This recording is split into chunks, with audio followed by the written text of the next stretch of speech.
Hello, everyone, and welcome back to my storytelling corner. I am so glad you could join me today.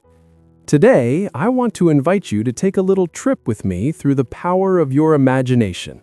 We are going to the West Coast, specifically to the foggy, windy shores of California at the Vandenberg Space Force Base. Why are we going there? Because we are going to witness an event that sounds very technical on paper, but at its heart, it is a fascinating story about conquest, innovation, and secrets. This is the story of SpaceX mission known as NROL-105. Picture this. It is a crisp morning on the California coast. You know that marine layer fog that hangs over the ocean, making everything feel a bit mysterious? That is the setting. But at the launch pad, the energy is electric. Standing tall against the gray sky is a giant white pencil, about 20 stories high. That is the famous Falcon 9 rocket, built by Elon Musk and his team. Now, usually we hear about rockets taking astronauts to the International Space Station or launching Starlink satellites so we can have internet in the mountains. But this flight is different. This rocket is not carrying tourists, and it certainly is not carrying snacks for astronauts. The passenger today is a spy, a real-life mechanical spy. The mission is codenamed NROL-105. Just saying that name feels like we are in a Tom Cruise movie, does it not? NRO stands for the National Reconnaissance Office. To put it simply, these are the folks who manage America's spy satellites. They are the eyes and ears of the United States up in space. So, how does the story unfold? When the countdown hits 0, the 9 Merlin engines at the base of the rocket roar to life. If you were standing a few miles away, you would feel the ground rumble beneath your feet before you even heard the sound. A massive plume of fire pushes this metal beast weighing hundreds of tons off the ground and tears a hole through the sky. Watching a launch is a primal experience.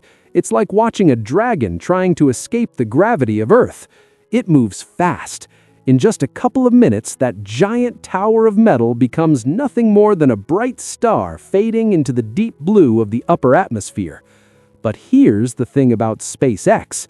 The magic, and honestly, the most entertaining part, is not just the launch. It's what happens when the rocket decides to come home. For decades, the way we did space travel was incredibly wasteful. Imagine you buy a brand new Boeing 747. You fly it from Los Angeles to New York, and once you land, you just throw the airplane into the ocean. You crush it and sink it. That sounds insane, right? A total waste of money. But that is exactly what humanity did with rockets for over 50 years. Once the fuel was gone, the rocket was trash. Elon Musk and SpaceX said, no, that doesn't make sense. I want to use the plane again. So, during this NROL-105 mission, something spectacular happens. After the first stage of the rocket pushes the spy satellite high enough, it separates. But instead of falling into the Pacific Ocean to become fish food, it flips over. It performs a gymnastic maneuver in the middle of space. It fires its engines again, but this time to slam on the brakes and reverse course. Think about how crazy this is. It's like throwing a pencil over your house and then the pencil decides to fly back to you and land perfectly upright on your patio table. It sounds like science fiction, but the Falcon 9 does exactly that. From an altitude of many miles, this metal tube falls back to Earth at supersonic speeds. On the side of the rocket, these grid fins pop out. They look exactly like giant waffle irons. These waffle irons tilt and turn to steer the rocket through the wind, guiding it back to the landing zone. And then, boom! A sonic boom cracks across the California sky, shaking windows in nearby towns as the rocket slows down. The landing legs deploy, and the rocket touches down gently on the concrete pad just a short distance from where it launched. It stands there, a little charred and sooty from the heat, but standing tall. It is a sight that never gets old, no matter how many times you watch it. But what about the main character, that mysterious spy satellite? Well, this is where the story goes dark. Literally. After the satellite separates from the upper stage of the rocket, the live stream cuts off. If you are watching the official broadcast, the hosts will smile and say that at the request of the customer, we are ending the coverage here. It is like watching a thriller movie, getting to the climax and then the screen goes black. Because this is a classified mission, nobody outside of the highest levels of clearance knows exactly what that satellite looks like, what sensors it carries, or exactly where it is going to park in orbit. People love to speculate. Some say these satellites can snap photos with such high resolution they can read the license plate on your car from space.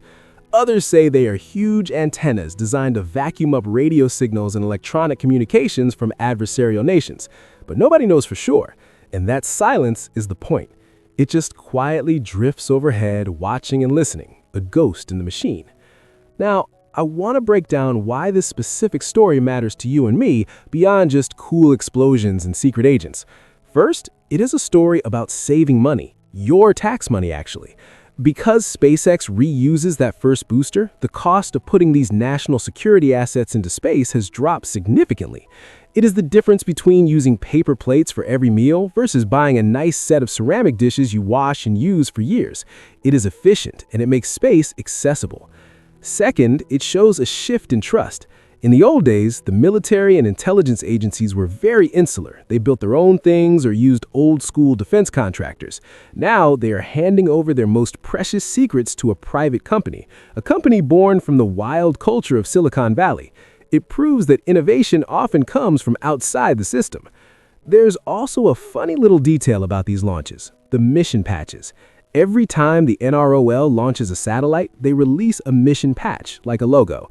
They're usually wild. Sometimes it's a giant octopus wrapping its tentacles around the world, or a dragon with glowing eyes. For NROL-105, the patch is just as symbolic. It's their way of saying, we are watching, even if you cannot see us. So, listening to this story about rockets and spies might feel far removed from your daily life, but if you look closer, it's very relatable. It's a story about not accepting the status quo. It's about looking at a trash heap and seeing a reusable asset. Now, I want to pivot to the most important part. How do we apply the lessons from this launch to our own lives? Lesson number 1 is the mindset of reusability. Look at how SpaceX treats that rocket booster. In our own lives, how often do we waste our past experiences? Maybe you started a business that failed, or you learned a skill you don't use anymore. Don't throw that away. Don't let it sink into the ocean. Recycle that experience. Use the lessons from the failure to fuel your next launch. Just because the first mission is over does not mean the vehicle is trash. Pivot and land upright. Lesson number 2 is about working in silence. The NROL-105 satellite does its most important work in the dark with no applause and no audience. In a world of social media where everyone wants to broadcast every sandwich they eat, there's power in being the quiet professional.